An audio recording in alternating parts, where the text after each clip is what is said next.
Hi everyone. In this part of the video, let's discuss about salient features of Indian Constitution. That is chapter 4 of Indian polity by Lakshmikant. Okay, it's an important topic where the mains will be asked mainly. Okay, explain any six of the salient features of Indian Constitution, such as like that. Okay, let's start. Indian Constitution is very lengthy. Okay, when it was framed, it had 395 articles 395 articles and 8 schedules. Okay, why so much lengthy? Because of these factors. Historical factors, historical factors such as various diversities in culture. Okay, because diversity in the culture, in the sense there are multiple religions which are in India. Okay, same constitution for center and state.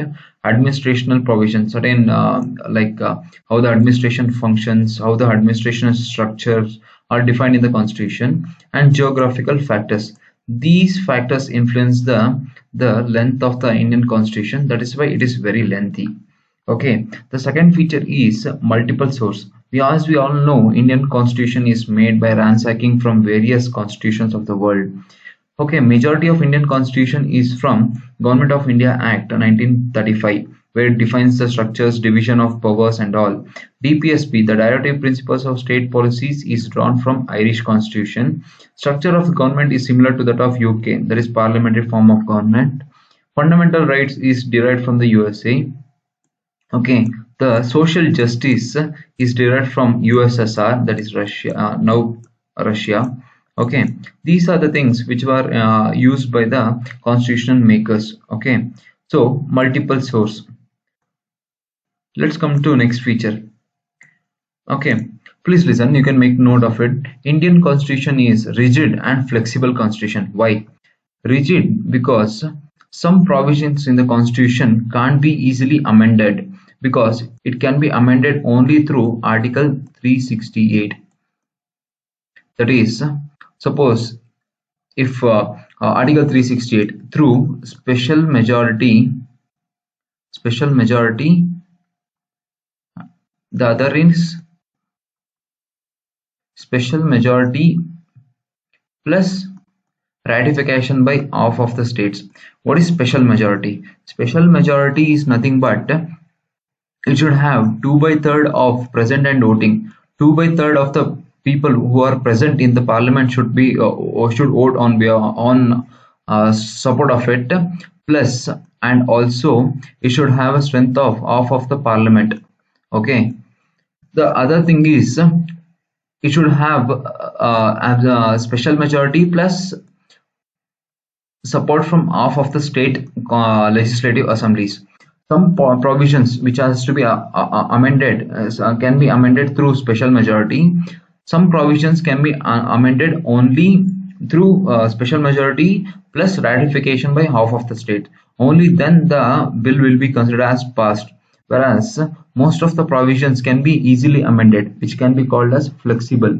Okay, through ordinary laws. How easily amendable? It contains 1 by 2 of present and voting. Okay, it won't be considered under Article 368. 1 by 2 of present, half of present and voting.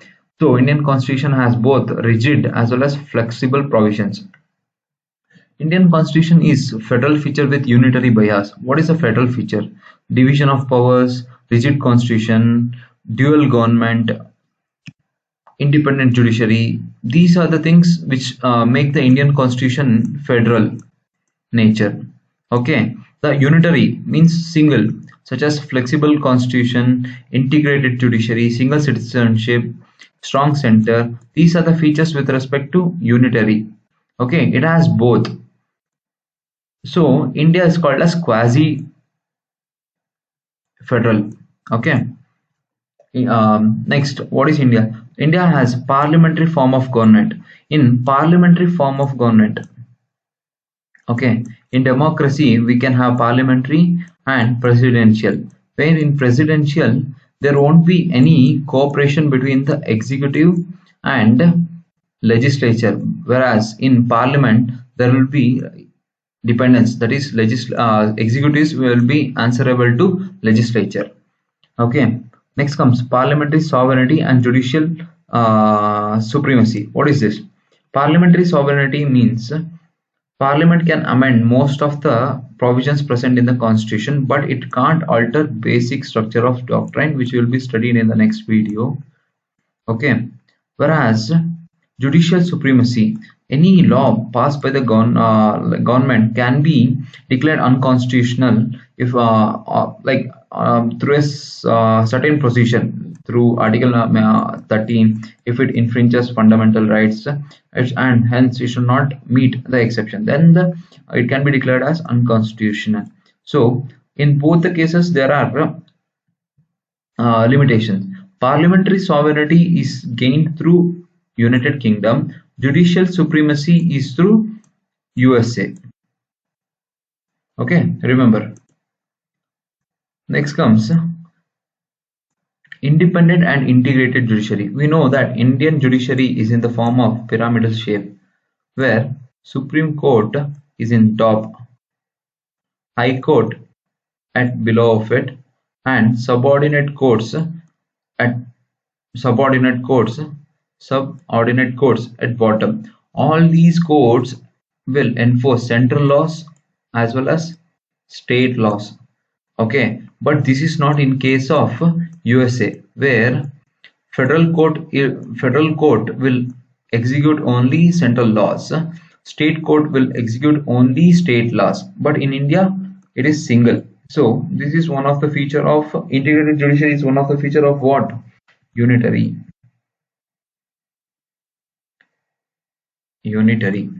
Okay. Independent judiciary is nothing but executive or legislature can't interfere in the functioning of the courts.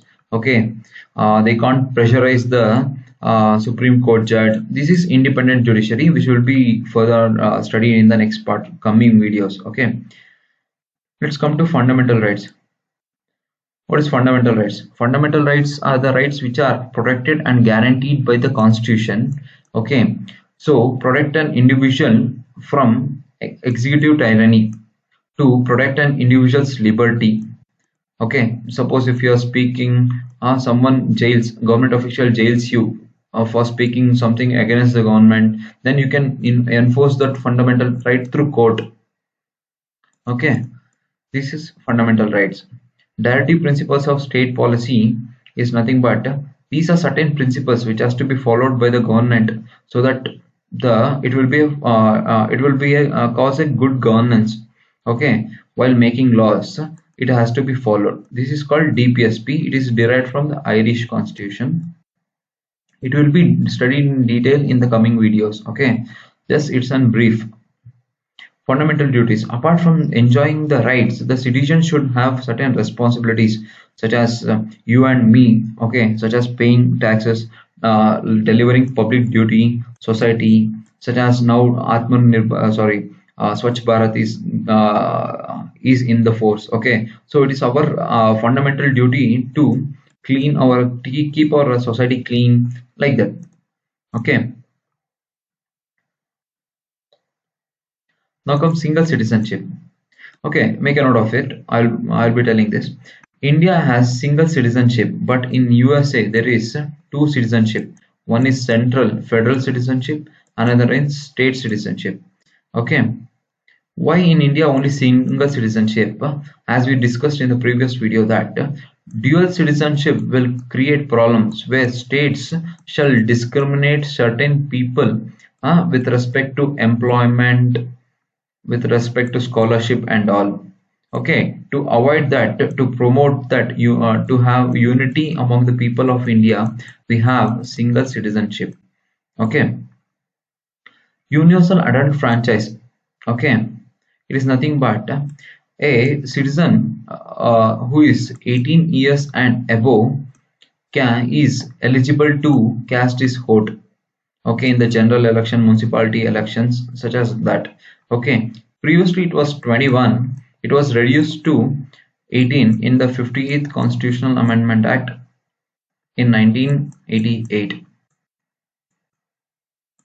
Okay, the other 13th feature is emergency provisions.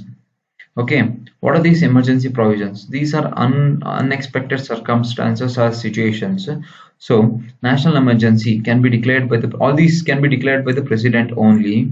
National emergency can be declared by the president in case of war, external aggression, armed rebellion. Okay, president rule if the constituent machinery is not running proper in a particular state, then governor will submit a report to the president.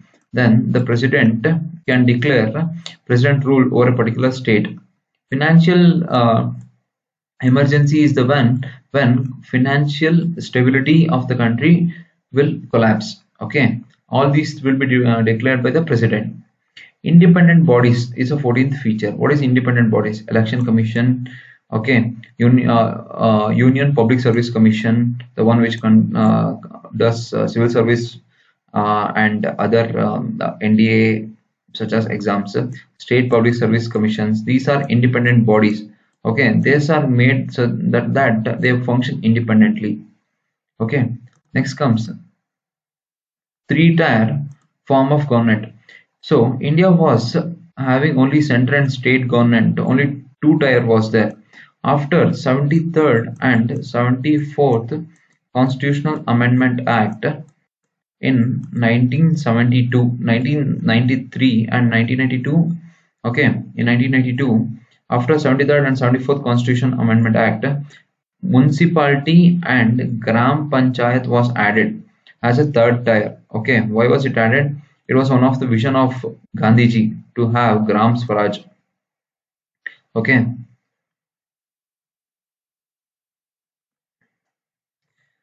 Municipality, Gram Panchayat, it became third tier. Okay. Next comes cooperative societies. Okay, cooperative societies was made an integral means like protection was given from the constitution through 97th Constitutional Amendment Act in 2013. 2013 or 2011. Okay. Okay, this right to form a cooperative society was made fundamental right. Promotion of cooperative society was made directive principle of state policy. Okay, under Article 43B, a new part of was added after this, that is 9B. With respect to this, a new part was added, that is part 9A. Okay, this part 9B contained provisions that a cooperative society which is present within the state will be handled by the state government. A cooperative society which is stayed by two or more states will be handled by parliament. Okay, this is with respect to the this is with respect to what? This is with respect to salient features of Indian Constitution. It is quite important with respect to mains exam. Please go through the video again, and thank you for watching. If you like the video, please like, share and subscribe. I'll be uploading videos on each chapter. Do subscribe and hit bell icon. Okay, I'll be covering geography, economics and all. Okay, thank you.